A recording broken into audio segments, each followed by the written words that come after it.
Hi friends, ഒരു പഴഞ്ചൊല്ലുണ്ട്, മക്കളെ കണ്ടും മാമ്പൂ കണ്ടും കൊതിക്കരുതെന്നല്ലേ.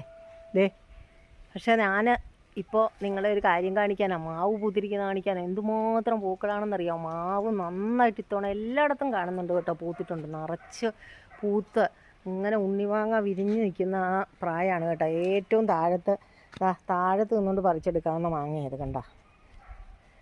താഴെ നിന്ന് നമുക്കിങ്ങനെ പറിച്ചെടുക്കാവുന്ന സൈസ് മാങ്ങയാണ് ഇത്. ഈ മാങ്ങയുടെ ഇത് പ്രത്യേകത എന്താണെന്ന് വെച്ചാൽ, ഈ മാങ്ങ ഓരോ മാങ്ങയും 1 കിലോ വീതമുള്ള മാങ്ങയാണ് കേട്ടോ. ഭയങ്കര വലിപ്പത്തിലാണ്. അപ്പോൾ ഇത് നിറച്ച് പൂത്തിട്ടുണ്ട്. പക്ഷേ എണ്ണം ഉണ്ടായി വരുമ്പോൾ കുറവായിരിക്കും ഇത് കേട്ടോ. ഇത് മൂവാണ്ടമാവാണ് കേട്ടോ. മൂവാണ്ടമാവ് പൂത്തിരിക്കുന്ന ഇത് നിറച്ച് പൂപ്പാണ്. മൂവാണ്ടമാവ് നിറച്ച് പൂപ്പാണ്. ഇതിലൊക്കെ മാങ്ങ ഇങ്ങനെ ഉണ്ടായി വരുമ്പോഴത്തേക്ക് ഞാൻ കാണിക്കാം. ഇതുമൊക്കെ ഇങ്ങനെ താഴത്തൂന്നേ ഇങ്ങനെ പറിച്ചെടുക്കാവുന്ന സൈസിലുള്ള മാവുകളാണ്. തൈ മാവുകളാണ്. അധികം വലിപ്പം അങ്ങോട്ട് വെച്ച് വലുതായിട്ടില്ല. അതുകൊണ്ട് ഇഷ്ടം പോലെ പൂത്തിട്ടുണ്ട് കേട്ടോ. ഇപ്പോൾ എത്രമാത്രം ഉണ്ടാകുമെന്ന് അറിഞ്ഞൂടാ. ഒരു മഴ പെയ്താൽ ഇതിൻ്റെയൊക്കെ പണി തീരുകയും ചെയ്യും. ഇത് ഒട്ടുമാവാണ് കേട്ടോ.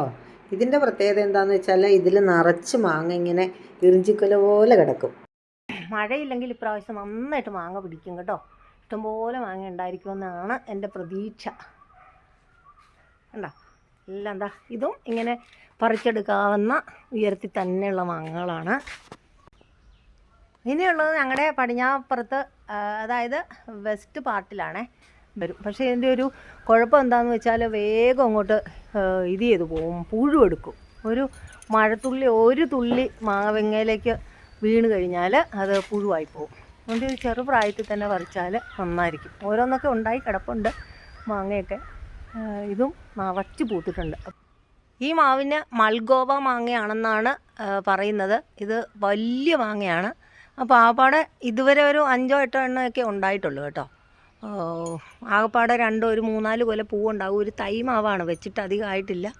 അപ്പോൾ അതിൽ കുറച്ചേ ഉണ്ടാകത്തുള്ളൂ. എന്നാലും പക്ഷേ മാങ്ങ നല്ല വലിപ്പത്തിൽ, നല്ല പഴുത്ത് കഴിയുമ്പം ഫുള്ള് മഞ്ഞയാകുന്ന ഒരു മാങ്ങയാണിത് കേട്ടോ.